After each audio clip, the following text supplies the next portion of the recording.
नमो अरिहन्ताणं नमो सिद्धाणं नमो आयर्याणं नमो उपध्यायाणं नमो लोये सव्वसावणम्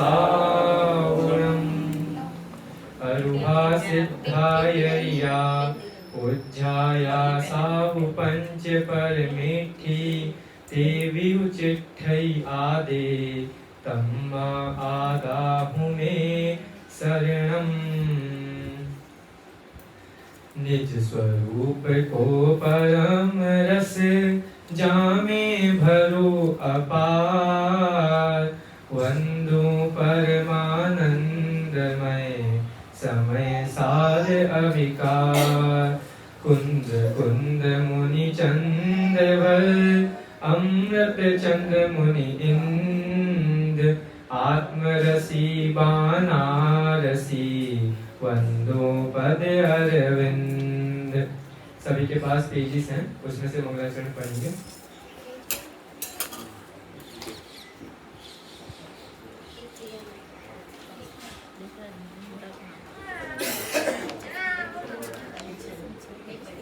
अद्भुत ग्रंथ अध्यात्म वाणी समुझे को बिरला ज्ञानी।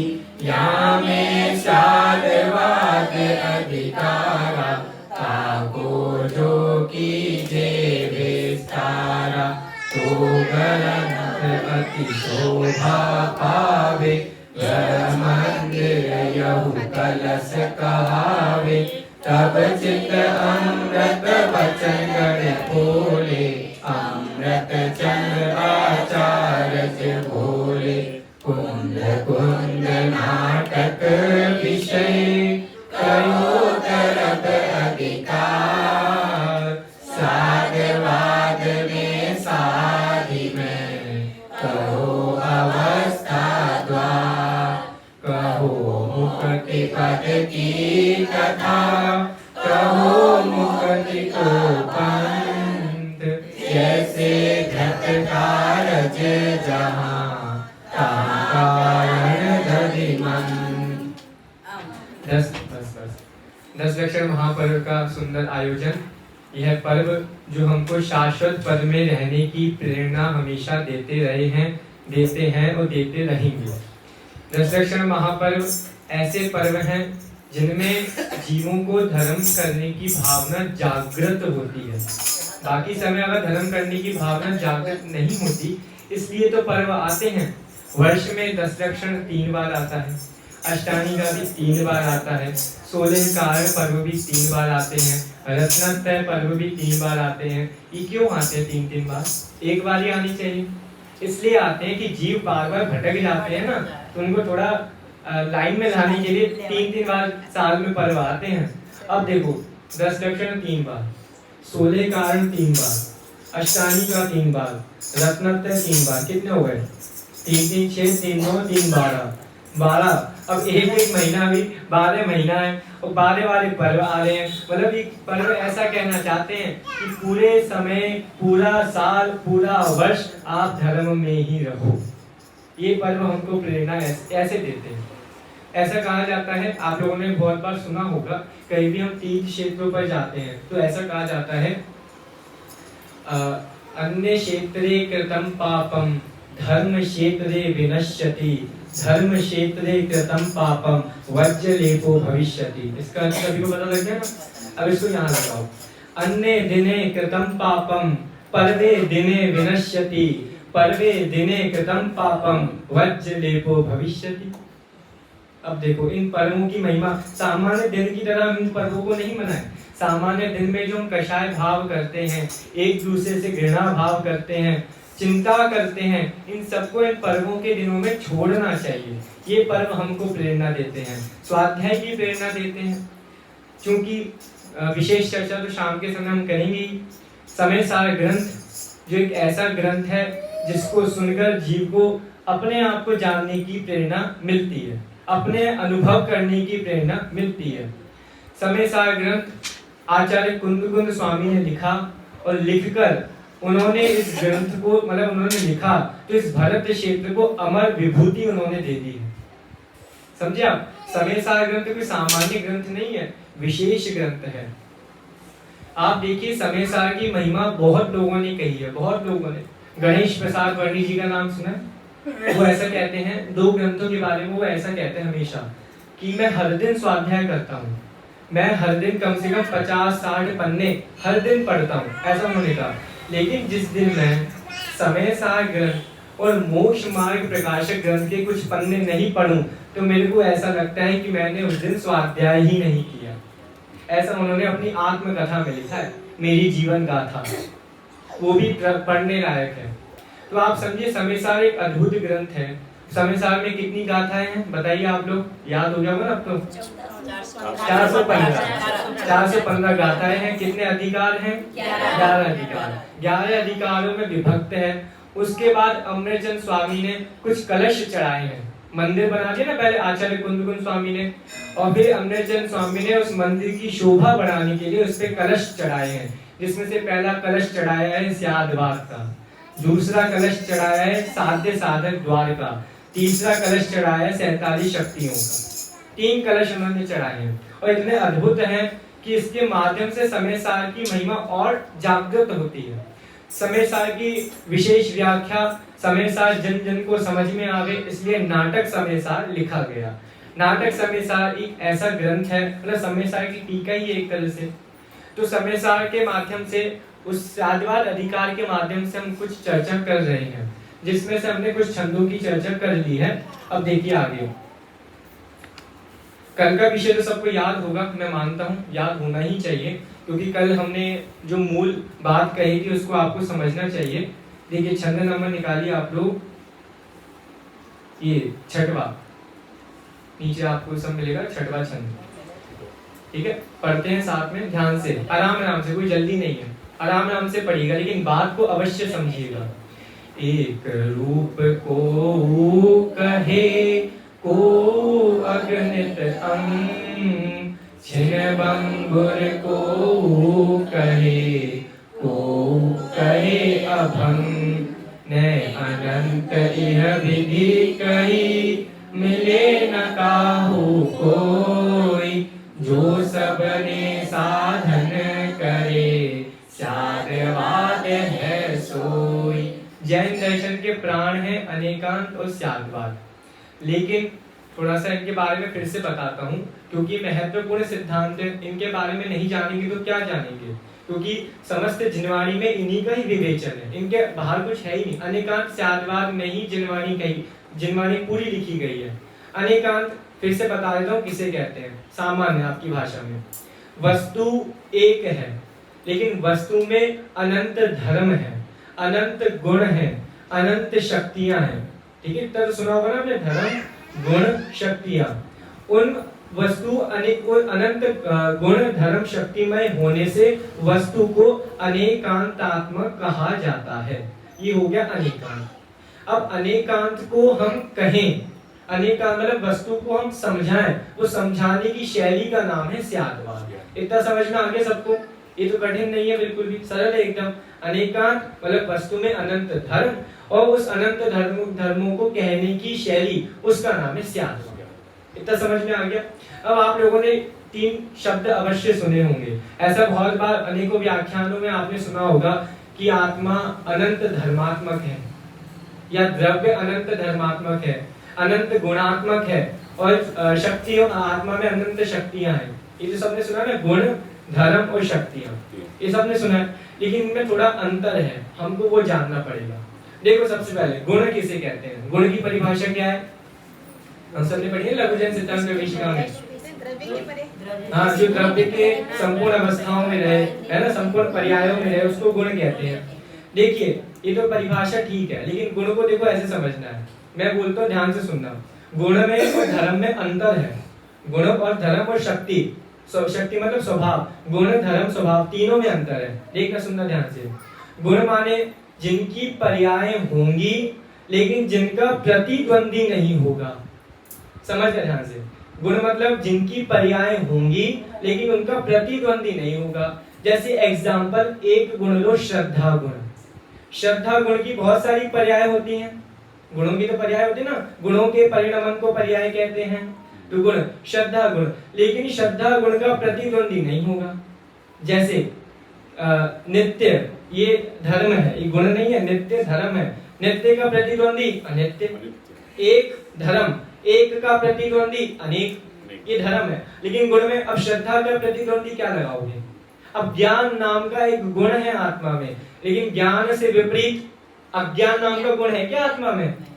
अज्ञान नाम का गुण होगा तो सिद्ध भगवान अज्ञानी ठहरेंगे।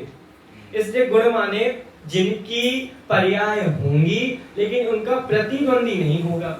अब धर्म में आ जाओ, धर्म माने क्या? ऐसा बोलते हैं कि वस्तु अनंत धर्मात्मक है, तो मतलब क्या कि इनकी पर्याय नहीं होंगी लेकिन इनका प्रतिद्वंदी होगा।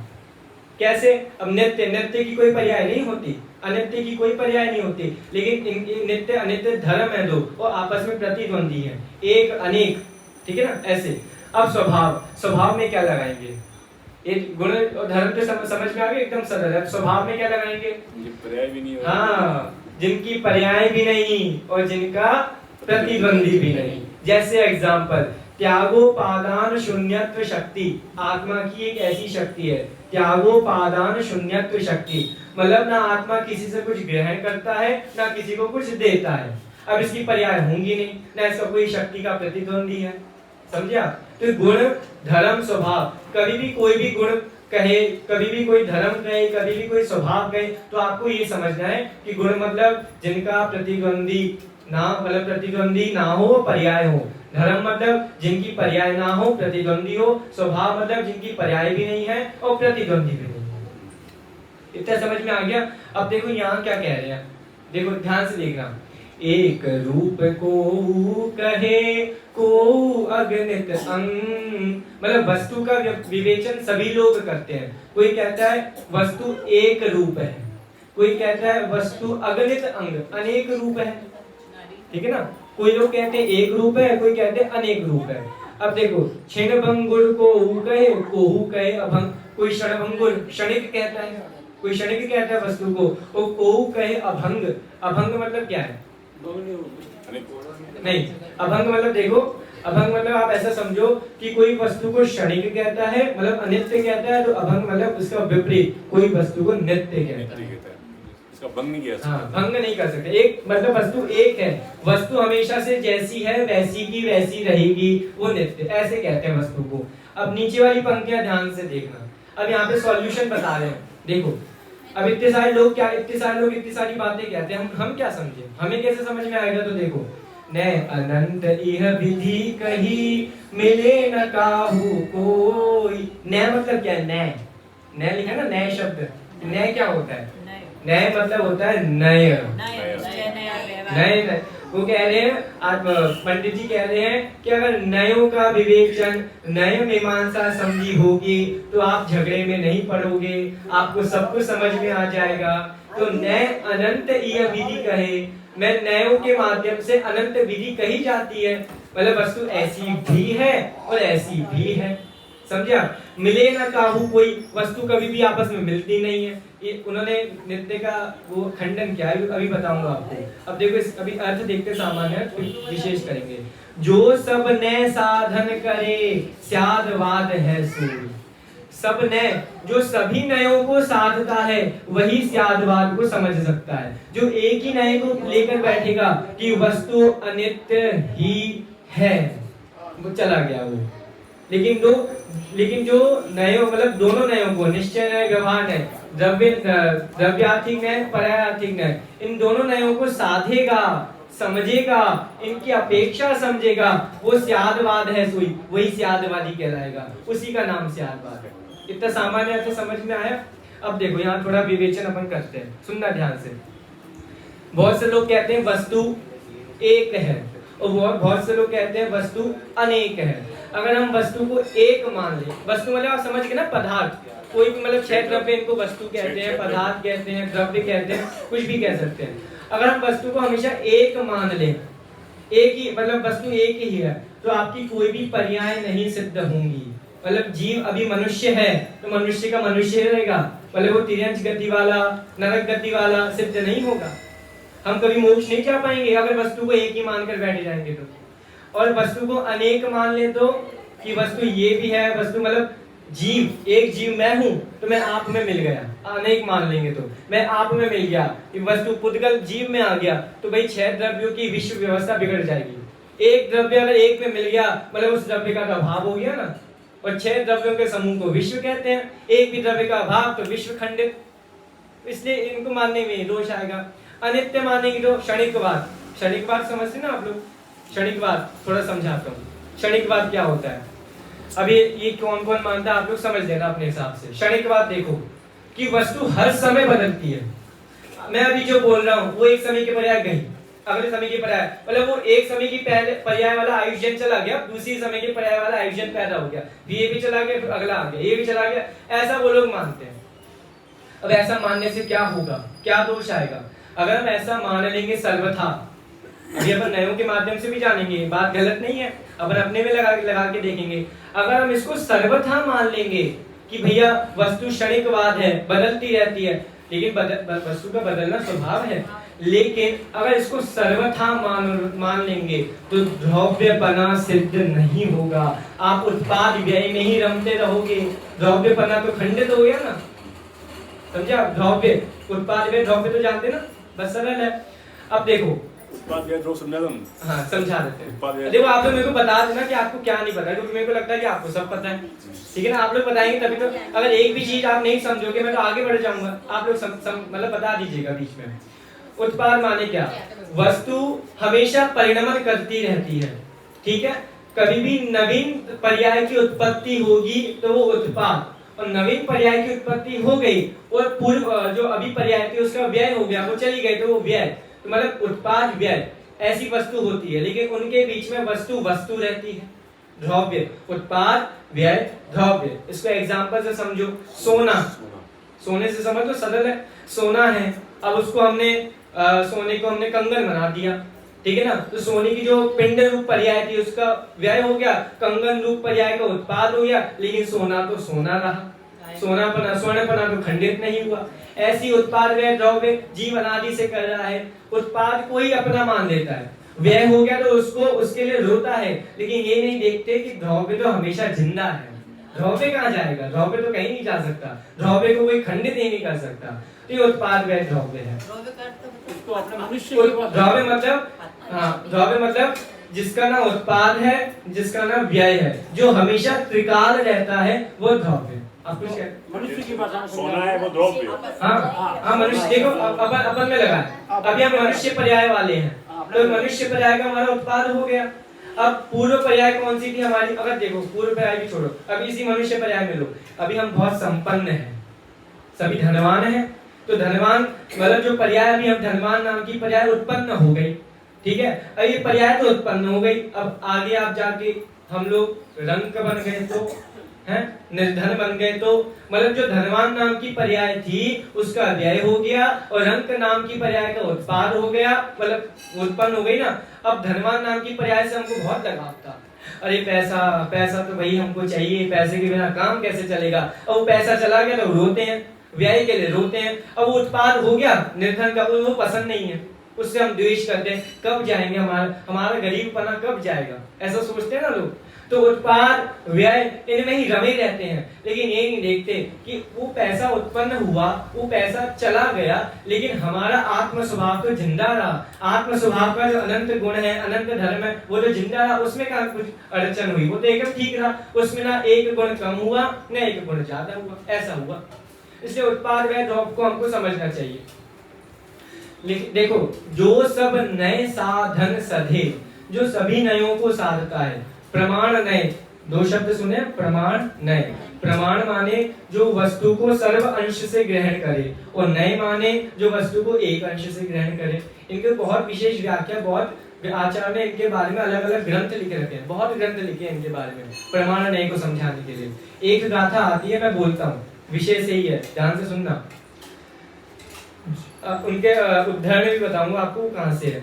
जोण पमान नरेहि नृत्थे वेण निरिखदे अट्ठम तस्सा जुत्तम जुत्तम अजुत्तम च केवली परिहारी। इसमें क्या कह रहे हैं, सुनना ध्यान से। जोड़ अपमान नहीं, जो प्रमाण नय और निक्षेप नहीं जानता वो क्या करता है? तस्सा जुत्तम अजुत्तम, वो युक्त को अयुक्त, अयुक्त को युक्त कह देता है। ऐसा आचार्य ने लिखा है। कहाँ पे लिखा है? तिलोई पन्नती ग्रंथ का नाम सुना? तिलोई पन्नती। आज से बहुत सालों, 1000 साल हो गए उसको लिखे हुए। आचार्य यति वृषभ स्वामी ने लिखा है। कर्णानियोग का ग्रंथ है। और कर्णानियोग के ग्रंथ में ये बात कहाँ से कह दी? उनको पता है कि प्रमाण नहीं जानेंगे तो आप कोई अनुयोग नहीं समझ सकते, कोई भी अनुयोग नहीं समझ सकते। तो मतलब देखिए, हर अनुयोग में एक एक वाक्य अगर लिखा है तो वो नए वाक्य के अनुसार ही लिखा है। अगर हम नयों का विवेचन नहीं जानेंगे तो भाई कैसे काम चलेगा?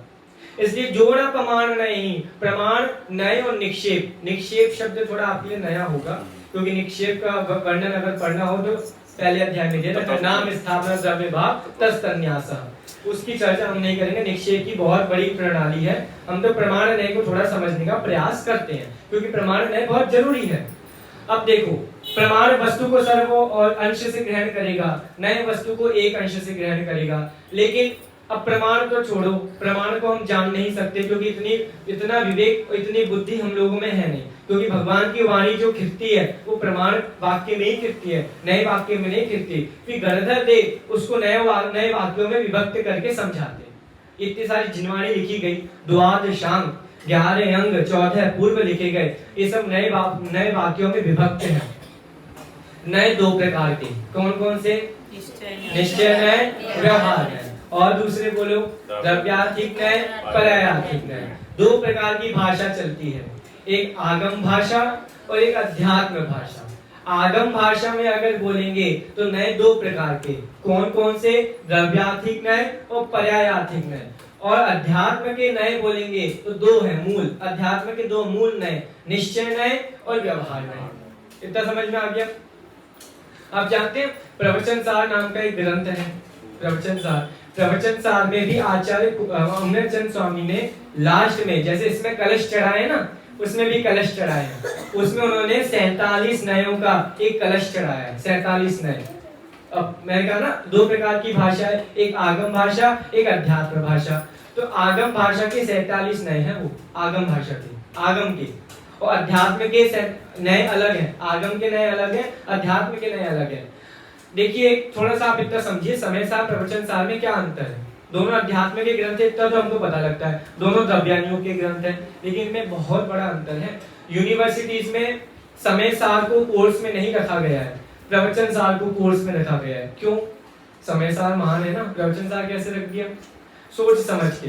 क्योंकि समय सार में सिर्फ आत्म व्यवस्था, आत्म मीमांसा समझाई है, लेकिन प्रवचन सार में कुंदकुंज स्वामी ने आत्म मीमांसा के साथ साथ वस्तु मीमांसा, विश्व मीमांसा और ये सब मतलब समझाया है। दोनों को साथ में लिया उन्होंने, क्योंकि उनको पता है कि आत्म व्यवस्था तो जानते रहेंगे, लेकिन अगर इन्होंने वस्तु व्यवस्था, विश्व व्यवस्था नहीं जानी तो आत्म व्यवस्था को जानने का कोई फायदा नहीं है।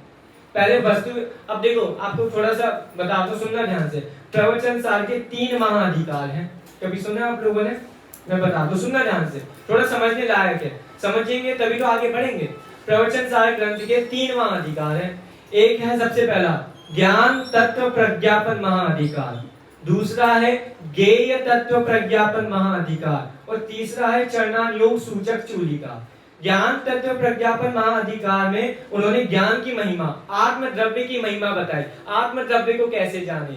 और ज्ञेय तत्व प्रज्ञापन महाअधिकार में आचार्य कुंदकुंज स्वामी ने विश्व व्यवस्था बताई है। ये उत्पाद व्यय द्रव्य मैंने बोला ना, इनका पूरा विवेचन विस्तार से समझना हो तो ज्ञेय तत्व प्रज्ञापन महाअधिकार पढ़ें। और चरणानुयोग सूचक चूलिका में मुनिराजों का आचरण बताया।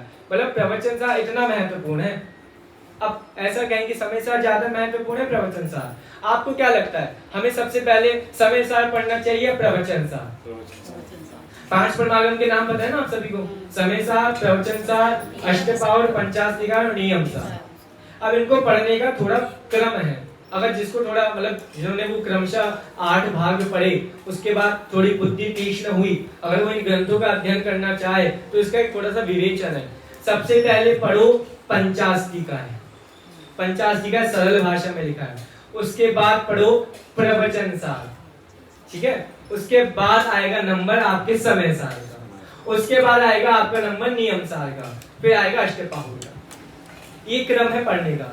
अब लोग पहले समय सार पढ़ लेते हैं, अब विश्व व्यवस्था नहीं जानेंगे तो समय सार कैसे समझ में आएगा। जैसे गुरुदेव श्री समय सार, प्रवचन सार, पंचाधिकार, इन पर बहुत रीझते थे, बहुत। वो कहते थे ये मतलब 3 रत्न हैं, सम्यक दर्शन, सम्यक ज्ञान, सम्यक चारित्र, इनको समझ लो बस। आचार्य कुंदकुल ने यही किया है। आपको इतना पता होगा कि ये आचार्य कुंदकुल वही हैं जो महाविदेश क्षेत्र गए थे, ये तो सबको पता है ना। अब आप थोड़ा विचार करो, महाविदेश क्षेत्र से आकर कुंदकुल स्वामी ने कौन सा ग्रंथ लिखा होगा, ये प्रश्न चिन्ह है। महाविदेश क्षेत्र गए, ऐसा हो सकता है, या फिर महाविदेश क्षेत्र गए होंगे उससे पहले सारे ग्रंथ लिख दिए, या ऐसा हो सकता है महाविदेश क्षेत्र गए होंगे उसके बाद आके ग्रंथ लिखे, या कुछ ग्रंथ पहले लिखे कुछ ग्रंथ बाद में लिखे, ऐसा हो सकता है ना। लेकिन इसमें थोड़ा समझो, समय सार उन्होंने महाविदेश जाने से पहले लिख दिया था, पहले लिख दिया था। अब महाविदेश से आने के बाद उन्होंने लिखा है तो प्रवचन सार। ये मैं अपने मन से नहीं कह रहा, प्रवचन सार का मंगलाचरण पढ़िएगा। 5 प्रवचन सार, समय सार का मंगलाचरण पहली गाथा में उन्होंने पूरा कर दिया। प्रवचन सार का मंगलाचरण 5 गाथाओं में है, और उसमें उन्होंने पत्तेकम मतलब विदेश क्षेत्र के 20 तीर्थंकरों को नमस्कार किया है।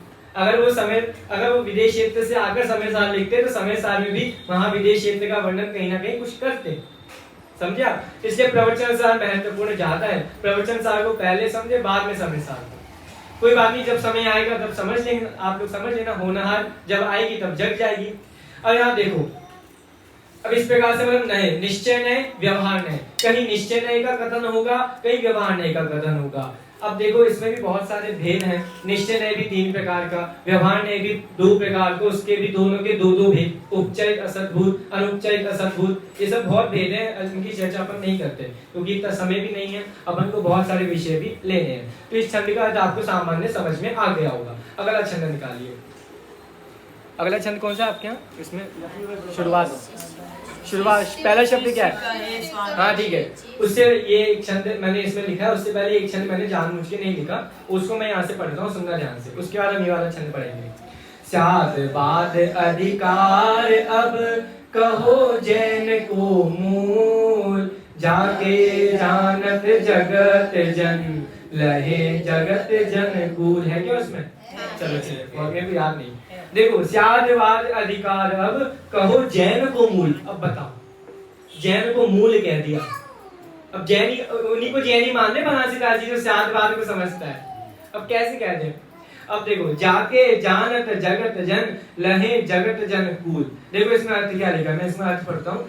जैन मत का मूल सिद्धांत स्याद्वाद अधिकार कहता हूँ, जिसका ज्ञान होने से जगत के मनुष्य संसार सागर से पार होते हैं।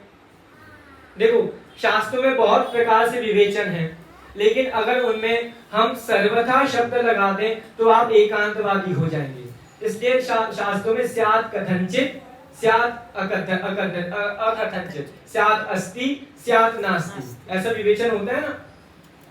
आचार्य समंतभद्र स्वामी ने एक जगह लिखा है कि अगर हम शास्त्र में कहीं स्यात् पद ना लगाएं तो भी आप समझना कि वहां स्यात् पद है। ऐसा उन्होंने मूल लिखा है कि मैं स्यात् पद ना लगाऊं, या फिर कोई जैन आचार्य स्यात् पद ना लगाए, तब भी आप समझना वहां स्यात् पद लगा हुआ है।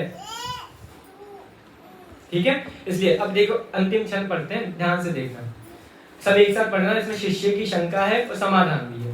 शिष्य कहे स्वामी जीव स्वाधीन की पराधीन, जीव एक है कि दो अनेक मान लीजिए, जीव है सदैव की दो नाही है जगत माही, जीव अविनश्वर की नश्वर कहिए, सतगुरु कहे जीव है सदैव निजाधीन, एक अविनश्वर तरफ दृष्टि दीजिए, जीव पराधीन छिन भंगुर अनेक रूप, नाई जहाँ तहाँ पर जय प्रवान, जय प्रवान कीजिए। प्रवान लिखा है वहाँ पे, प्रवान, ठीक है। देखो अच्छा लगा पढ़कर।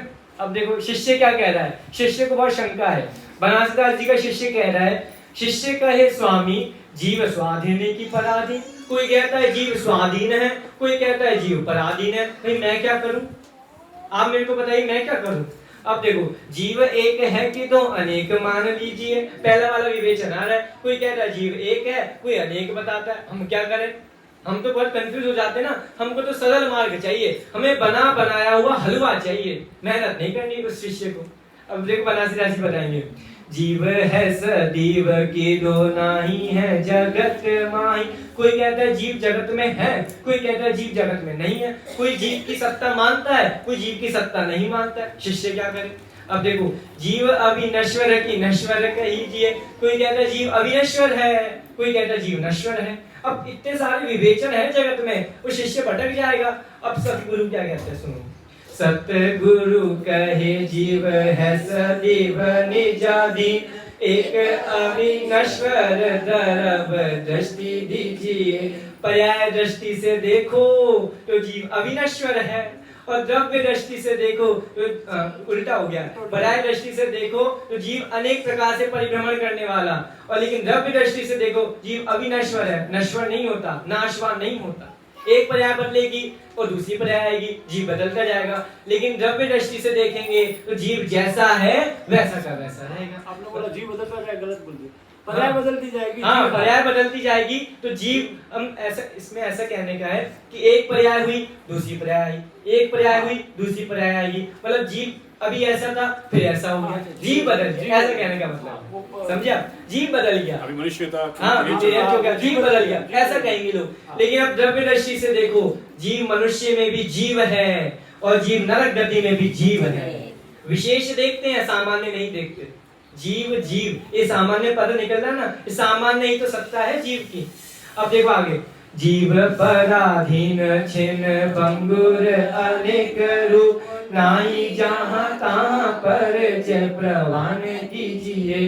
अब जीव पराधीन है कि स्वाधीन है, पर्याय दृष्टि से देखो तो जीव पराधीन रहेगा, द्रव्य दृष्टि कहेगा हे जीव तू स्वाधीन है।